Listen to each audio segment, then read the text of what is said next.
He said, "See your hair." And he said, "My God, what do you want me to do with my hair?" He said, "I can't walk, I can't stand." What are you talking about? He said, "Lose it."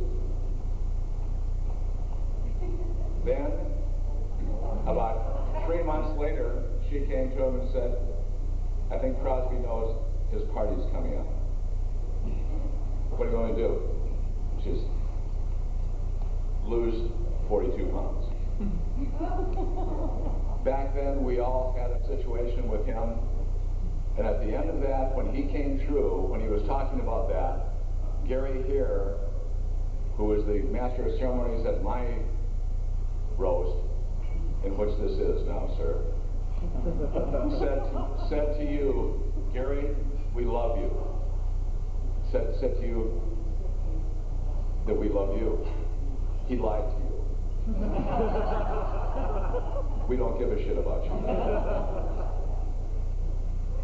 And there are some people here tonight that would like to say a few things to you, but there are some that are not here. One being your mom. And she wrote a little note.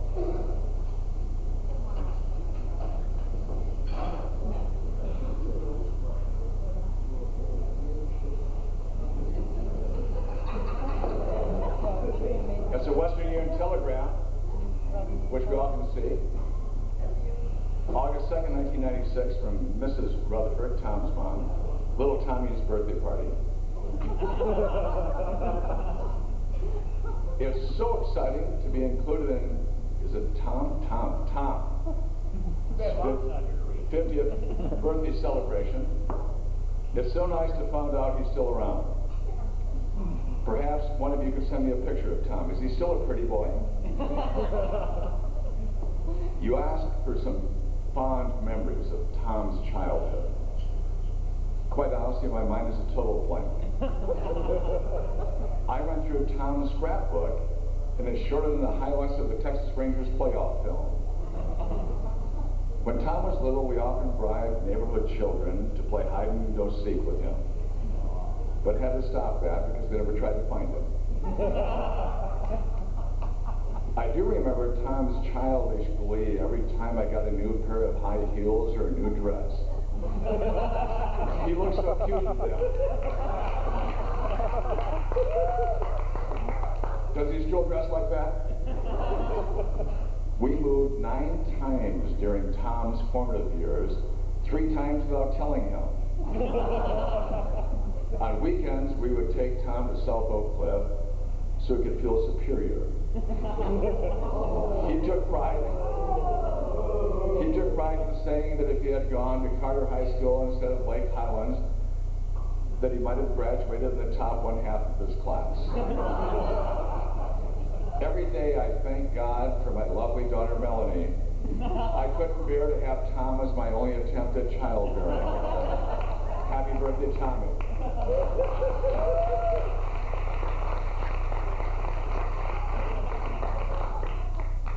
There are some people who would like to say some things to you. We have a pair tonight, a duo that you play golf with.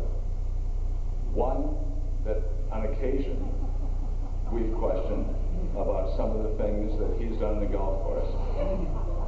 In fact, we talk handicaps, or perhaps does the man cheat on the golf course, or whatever it is.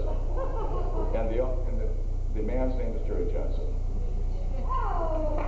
And the only time we ever knew that Jerry ever perhaps cheated on the golf course was when he scored a hole-in-one 3 months ago, and he put down a 0 on the golf cart. And with him is a gentleman that plays rather good golf, John Van Brunt. John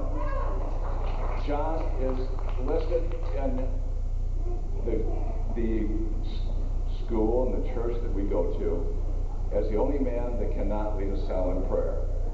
I'd like to have you, both of you, come up here and say hello.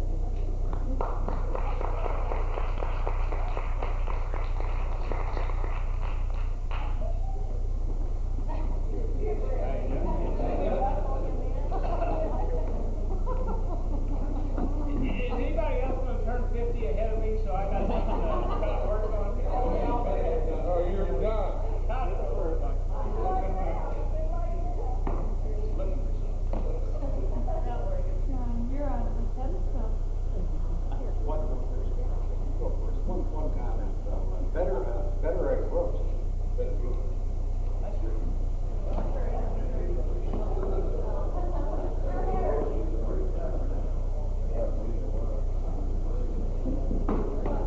Hey,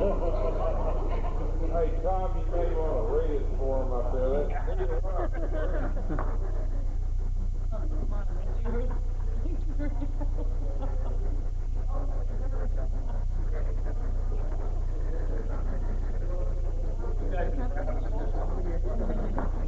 We're going to talk about a few things here. Tommy. You might have wondered why we never let Tommy plan things. So there's a good reason. And incidentally, I think we ought to congratulate Sydney. She has done a wonderful job.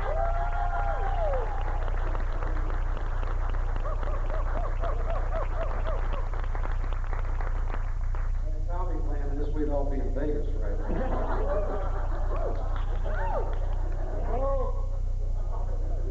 I don't know Tommy as long as a lot of people have, and maybe some of you have just recently met Tommy, I don't know, but my recollection of Tommy goes back about 4 or 5 or 6 years, and in all that time I've never known Tom plan anything, you know, and I found out why.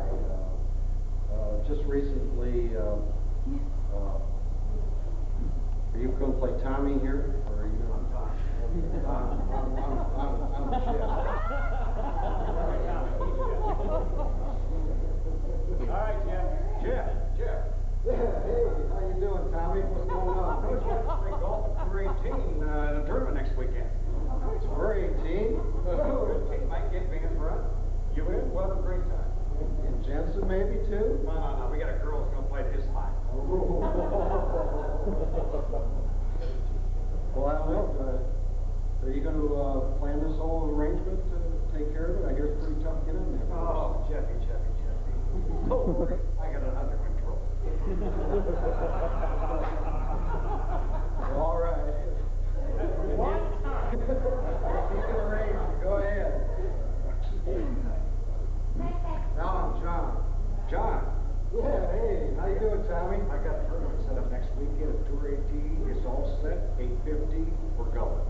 Got you and Jeffy. No way. No way. Good looking gal. Works for Sun, but she's okay. What happened to Jensen? Screw that. He's out. When do we have to be there? We'll be there at 8:15. Tea time's 8:50. I don't get up that early. Are you sure you're going to be able to pull this off, Tommy? I swear it's a good course, and I swear I got it under control.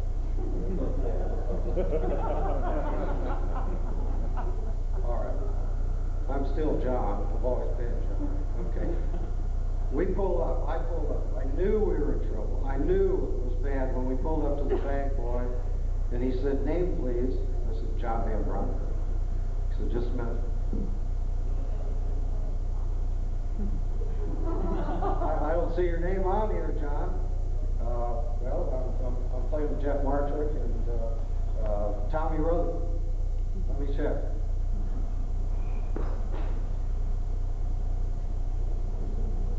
No, I don't see that. Would you mind pulling your car over there to the end of the parking lot, please? And I knew we were definitely in trouble when I saw Jeff and the other members of our team sitting there on the bags. I think Jeff is still there. Now you know why Tommy is not allowed to plan anything. More to it.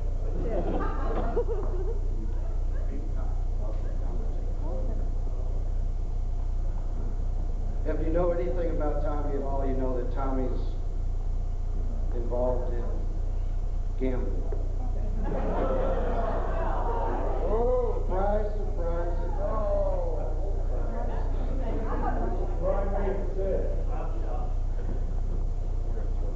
Now that I'm under the boy,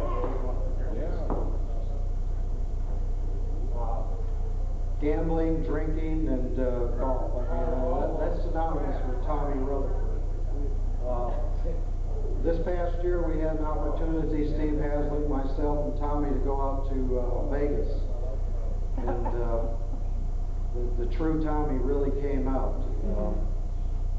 I don't think Tommy ever went to his room. No. Not one time the whole trip. Okay. about Tommy and his gambling, there is not one single game that Tommy does not know how to play and know the best way to play it.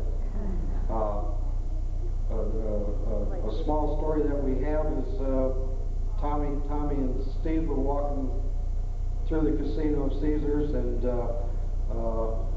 Steve turns over and he says, "Hey, that looks interesting. What's that game?" And Tommy turns to him. He's Caribbean poker. I know how to play that. Caribbean poker. I can do that. And I'm going to interrupt and let Steve give you a quick synopsis of Tommy's rendition of how to play Caribbean poker and results. Steve has it.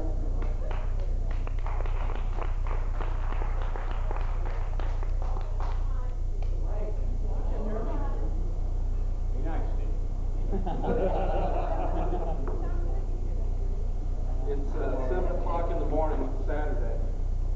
And Tommy comes down, he's all fresh and showered up, smells good, he's ready to hit the horses.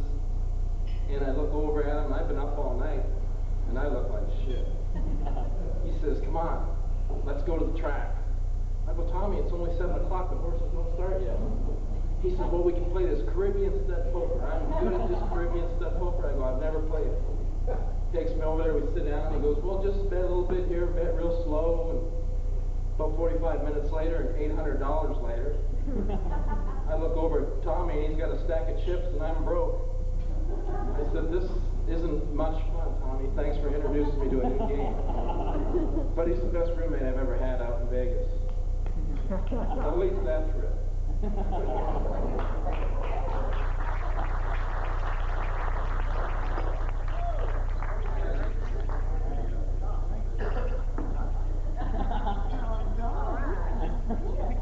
There are a few stories that we can't tell about Vegas, as much as I'd like to know.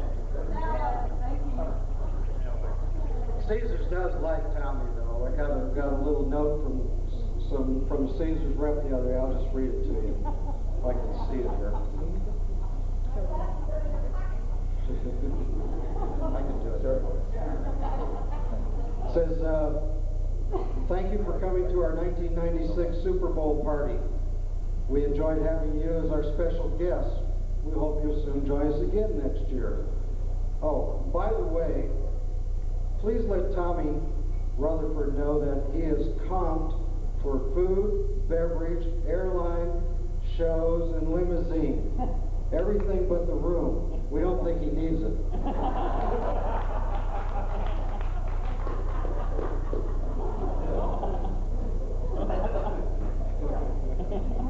The last thing I want to mention about Tommy is a little something that not very many of you probably know about Tommy, and that Tommy's a very religious person. Amen. Amen.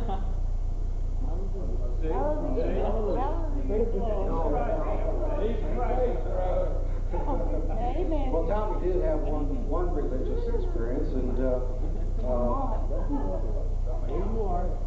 okay.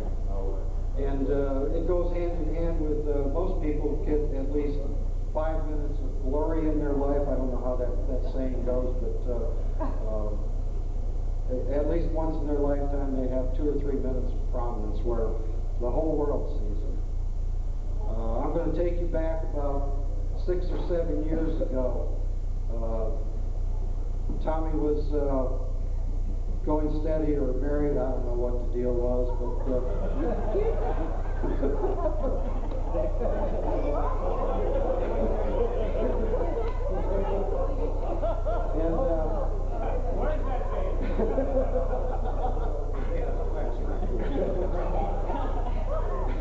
Y'all knew us back when. and Tommy decides to take his girlfriend, which is the other lady, to the Cotton Bowl, okay? Probably come up here and sit here. You can play this one for me.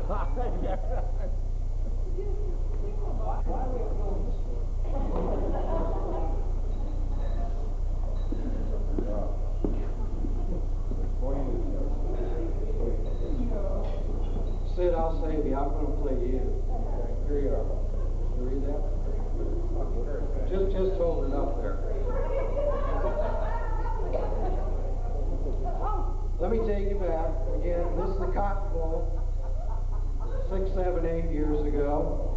And there's 65,000 people at the Cotton Bowl. And sometimes as they do during the game, the camera comes up and they pan the crowd, okay? Here's 65,000 people here, okay? And all of a sudden the camera zooms in on, and lo and behold, a priest, Bless you, my son. Tommy, and Sid. This is how it goes. Oh, Tommy, look, I think we're going to be on camera. I think we're going to be on TV tonight. Hey. Winking away. Tommy, wave, right? Say see us all, okay? Okay. Monday morning, the phone starts ringing. Why am I here? You're the priest. Well, the closest thing that we have to a priest in this crowd. Monday morning, correct me if I'm wrong, Tommy, the phone calls start coming in from all across the country. Gee, Tommy, we can understand you being next to that gorgeous brunette. The thing we can't figure out is what you're doing sitting next to a priest. If there was one, there were 10 phone calls. I wonder what his wife had to say about that.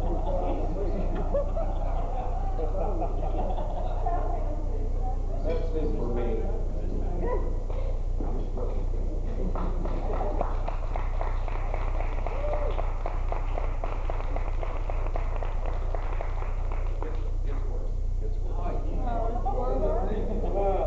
Tommy.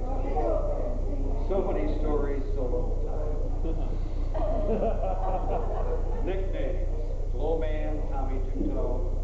All of you have known Tommy for some years, know where that came from. Obviously. You know you're going to live this long, you take better care of yourself. Bubble Man. That was one I think I coined, Bubble Man. Yeah.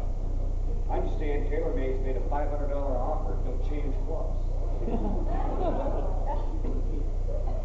My personal favorite is Tommy the Tout. An obvious reference to his legendary stock price abilities. C-Cube at 60, Spyglass at 54. Check the market prices today, guys. It's ugly. Even more impressive is his gambling skills. At Bernie's last week, football season's about started. There were 3 bookies over there having a draft for who gets Tommy this year.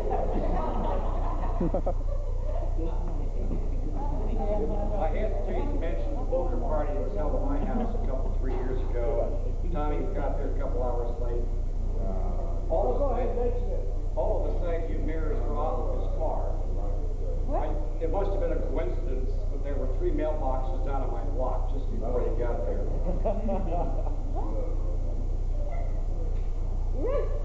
You weren't there at that one, Sidney. That was the other.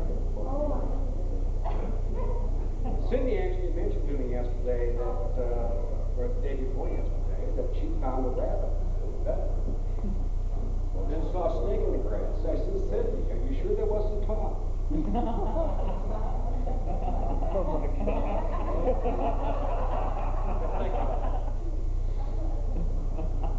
Jerry shared this one with me. I was not personally privy to this. Tommy didn't tell me, and I can understand why he didn't share this. Tom and Sid were in Phoenix, at a very classy hotel, I think the Point West Hotel in Phoenix. Had dinner, some drinks, some more drinks, some more drinks. Finally, they're going to go someplace. I have no idea where they're going to go. Obviously, they shouldn't go anyplace at all. They go out to get their red car. Tommy locked his keys in the car. Not to worry, he got a wire hanger from the parking lot attendant. For 20 minutes, he's trying to force his wire hanger, as we've all done, trying to get the key out. Well,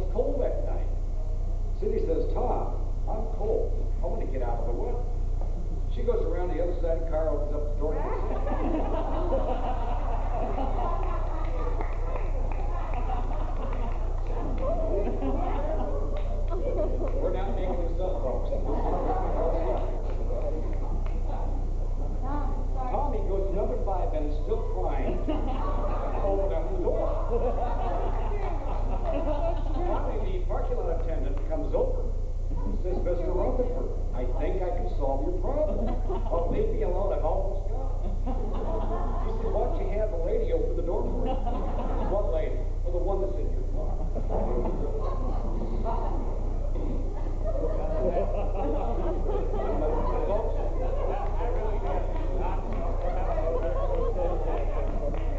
we're not making that this the way we're going. Seriously. Great brand, great proud to be in the city.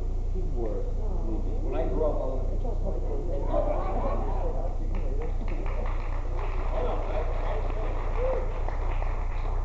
only Tommy can relate. You are a great golfer, a legendary gym player, a gambler, par excellence, a Jaguar that I died for.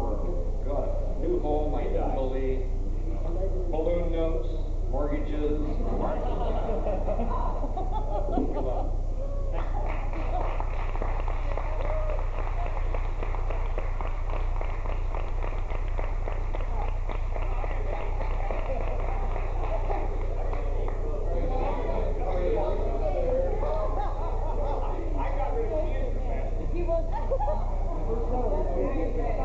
Sit down. We have another Western Union telegram here that we'd like to share with you. This is from Jackie Russell, the cross-country coach at Lake Highlands, that you have claimed to all of us that you did run cross. Remember Jackie Russell? And it's very simple. He said, as a coach, you dream of having a young man of superior talent, ability, commitment, and dedication in your charge. I can honestly say that in Tom Rutherford, I had a young man that possessed none of those qualities. The only reason Tom ran cross country was because there were 17 liquor stores and 22 bars on the course we used. Tom's idea of a great run was 12 drinks without having to take a leak.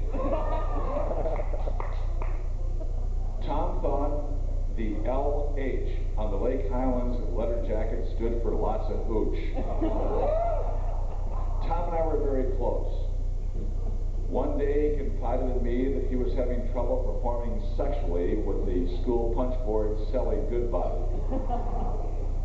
I told him he had to get in shape and that he should run 5 miles every day for the next 3 miles every day for the next 5 days, and for he to call me on the 5th day. The 5th day he called and I asked how his sex life with Sally was, and he responded, how the hell should I know, Coach? I'm 15 miles from home. You weren't really good in high school, were you?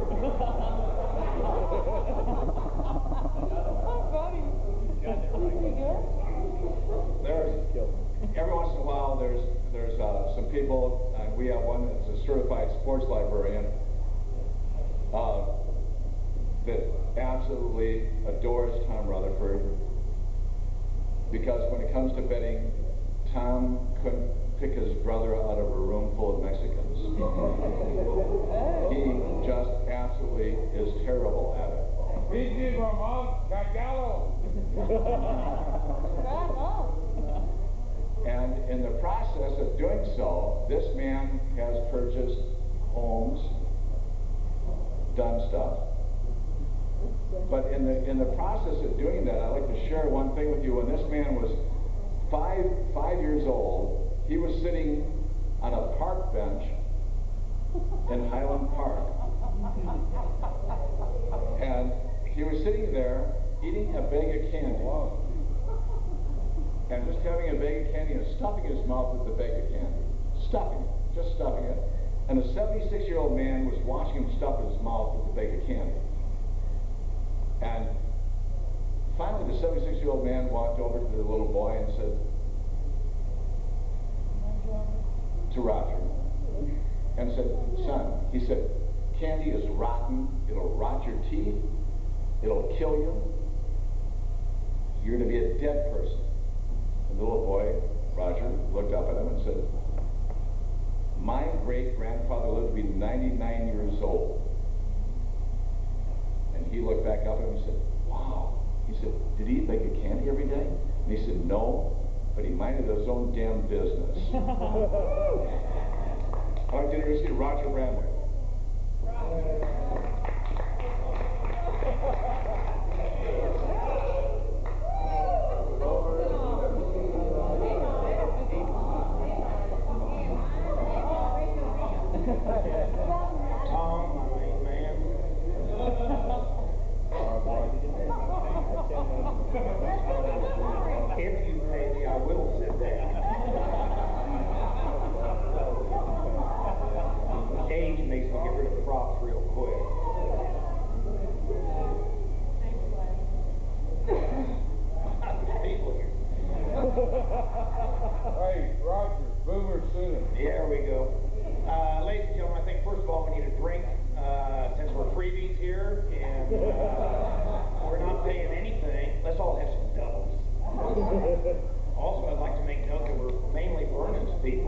free drinks are really strange. It's just unbelievable. Now the reason for this gala, we've got John and Stanley's 50th anniversary. Oh, Tom's birthday. Tom's birthday. I first met Tom at Vernon's. Kind of stood out in the crowd. He was the only guy there with a suit and tie and had a recent bath. And the rest of the guys were a little bit more different. Tom sidled over to me. I thought it was a little weird, but he did. And immediately told me what a great guy he was. And in a lot of areas, I mean, he minced no words. He told me what a great guy he was. And, he lined him out for me. He said, first, he said, hell, he says, I am one of the greatest horse players of all time. He said, I know horses. Horses are my game. Second, he said, I mean, not to, beat a dead horse, he said, because I don't bet on those. He says, I am a legend in sports betting. He says, I win. That's my game. Thirdly, he says, I'm number one in sales at Sun Microsystems. He says, I dazzle. I'm a killer. Fourth, I'm a world traveler and noted gourmet. Fifth, I'm not only a good guy, I'm a member of Preston Hills Country Club, The Hill, a really neat club. And I think you all will see this one really. Is this upscale? Not guaranteed. I think all of those points need to be answered at this time. Tom is a horse player. He takes dart over to Trinity Meadows in Rutherford. He's a legend in sports betting. He's lost $8,000 to Gene Cullen on dollar parlay cards. He owes Elmo $9,000 on motor racing pools.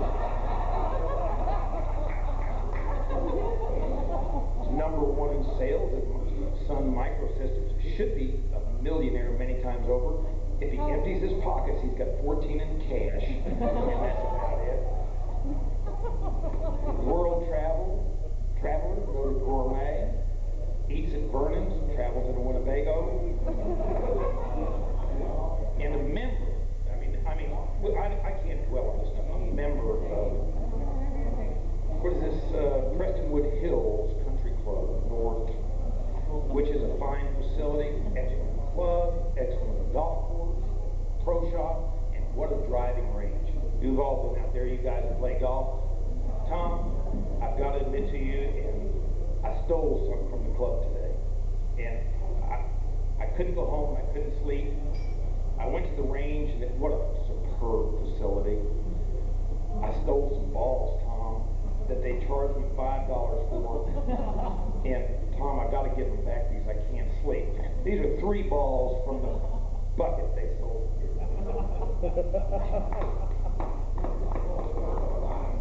You need to see these balls. This is a fancy joint. Oh, they're high compression balls too. And then one thing I'll say, and I'll be out of here, Tom's bravery. I mean, this is a brave, brave man. Are you an orphan? No.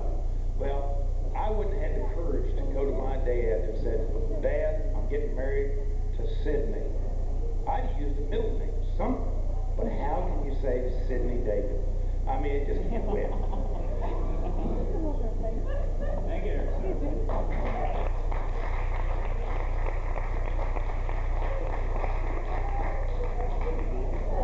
All right, first of all, we're very, very thankful you all came here tonight, and we know that Sidney is very pleased. The first invitation that went out received no responses. And if you keep those little things we gave you, those little numbers, we'll be calling off the numbers for you to go to, like, Puerto Rico and different things like that, so you can come in. No one wanted to come if it wasn't for the prizes that Sidney was offering tonight. So we're very pleased you're here, but we will call off those numbers, and there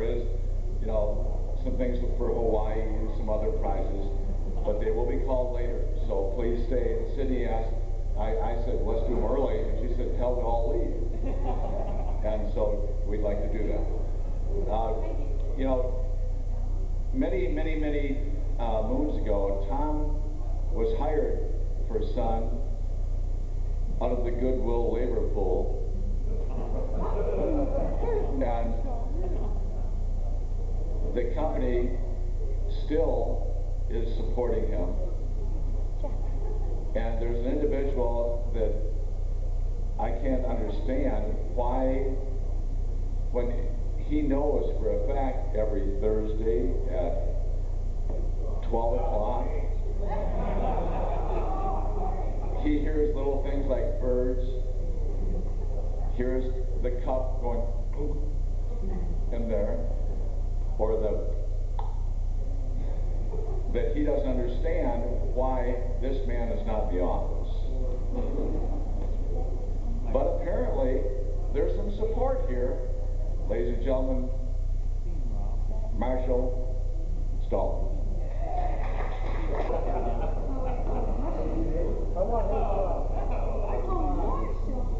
I guess the first thing I'd like to do is I'd like to apologize. I was supposed to play golf this afternoon, and Tom, as usual, had stacked the deck. And Joe Akers, Tom, myself, and Mr. Beck, we were going to kick ass this afternoon. But anyhow, I had to cancel that appointment and go back to the office. And the reason was that I had to put together some goal sheets. And we just started the new year in July, and I wasn't too concerned about it. I was going to put it off till Monday, but I got a couple of calls from I don't know exactly what their profession is, but Bobby Wilson, Bob Hodges. I'm not really sure, but they told me this afternoon that it would really make a lot of sense if Tom got his goal and he would be guaranteed a paycheck.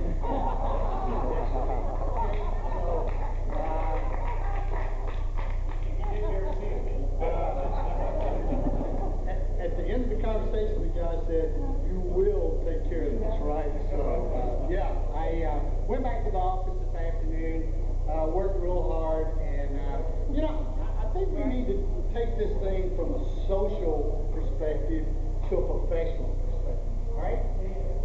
I've been knowing Tom for a lot of years, so, you know, again, gray hair. We've been around a while, Vernon's, I can go back and, you know, I always tell Tom he had a drink in his hand and cigarette, chasing this or chasing that, excuse me, earlier, a long time ago, okay? But we always had a fond remembrance of each other, you know, hey, we enjoy each other and everything. So Tom came to work for Sun, and Tom was in a different organization. He was in the resale organization. And everything was going along pretty well, you know, and we had an opening to go and handle one of our large accounts called TI. Big account, a lot of money, you know, and had a lot of exposure and everything, you know. And Tom was handling the reseller, which was EDS. Well, he knew everything was happening and everything, so this past year, he comes over to me and says, you know, maybe there's an opportunity for me to jump into this, you know, TI deal, I guess. I mean, I'm not sure really what it's all about. Well, my concern was I had a great sales guy named Jeff Marchek. Well, Jeff was a pretty straight guy. He came out of the SE organization, you know, played a pretty decent round of golf, but, you know, he was really straight. I mean, he really was straight, you know, and sometimes when all the bullshit came about, he didn't handle it as well as maybe, you know, somebody else, you know. So I talked to a couple of guys and everything, and we said, hey, you know, what we need is a real sleazebag to come in and maybe work with Jeff, and we could lift Jeff up to the point where he could neutralize a sleazebag that was bullshit, you know, drink, gamble, and do all that sort of stuff, okay? Well, I went to Jeff and said, hey, Jeff, I got this guy that we're looking at, all right? And Jeff looked at me and he said, no way. I don't want anything to do with this guy. He's got a heart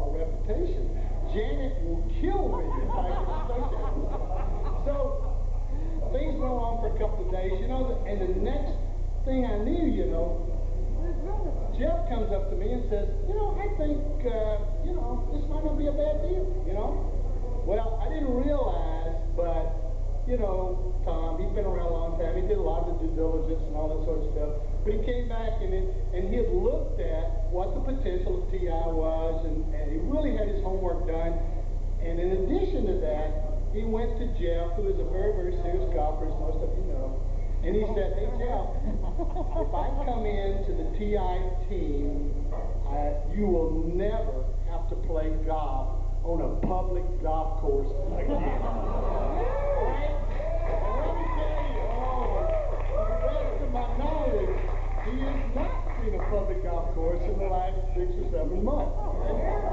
So anyhow, we put the two together, and it's worked out great. It really has.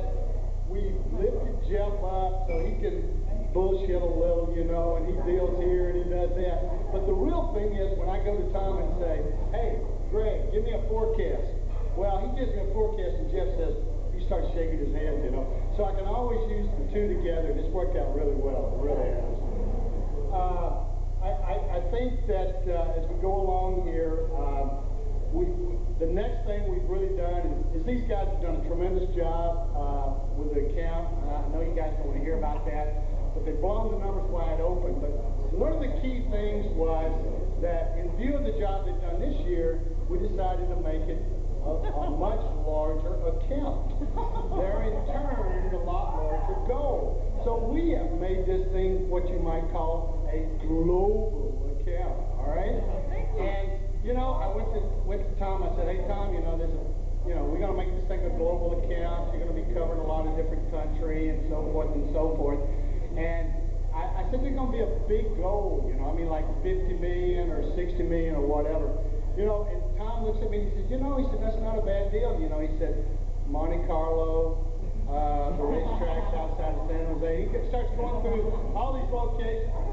We just in a different wavelength, But when it comes down to really finding out what Tom's all about, is we had a large meeting with TI. We had a lot of players, Jeff, myself, Greg. We were sitting around the table. We were meeting with a TI executive VP. We were talking about, hey, we need to do this and we need to do that. And Tom made some kind of comment. I'm not sure exactly what it was, but all of a sudden the VP jumps up and he says, you sound like a used car salesman. Now, let me tell you what, I have never seen Tom so red in the face, so upset. I grabbed him by the arm. I thought the guy was going to go and choke. I absolutely thought he was going to choke the TI guy. I really did. But again, this guy's done a great job for us, and we're just tickled to death to have him. Okay, thank you. You can take care of that. We've all chipped in, and we'll send the check to you. The one thing a lot of you don't know about Marshall is before he went with Sun, he had been with his own software company, and he got ticked off at his partner after 4 years and walked in and said, I'll show you. And he walked out and resigned from the company, split the partnership, and took all the accounts payable. So, gives you a little input about him. Ladies and gentlemen, we just roasted a man that has meant a lot to many of us. I can't name them, but he's still sitting here taking it. Tom Rutherford.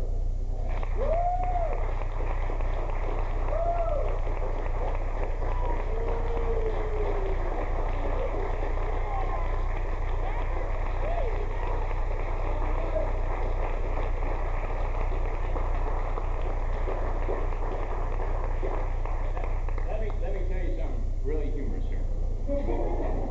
These guys have been talking an hour and 30 minutes. And they really haven't said anything that clever. But what's really important is, while they're talking, you couldn't go to the bar and drink. And I'm a happy man. No, I couldn't be any luckier than I am. And many of you know why. I don't want to compete with the humor that was here tonight, although it'd be very easy. But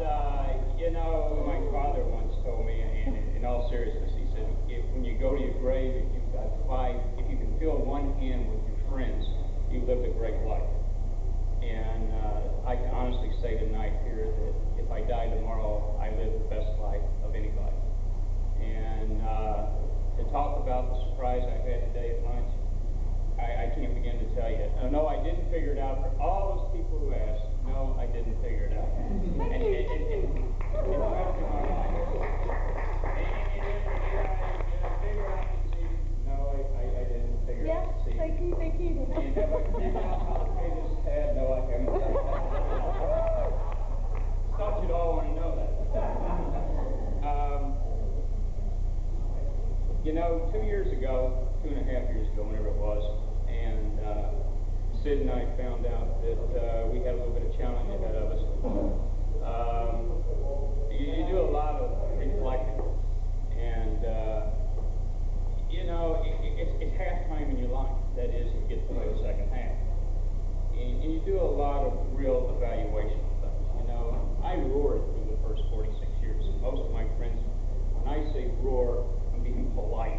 I mean, I farmed anything that was alive. I was something else. And all of a sudden, at 150 miles an hour, everything came to a standstill. And you find out that there's a lot of equalizers while we're on Earth, and they're done like this.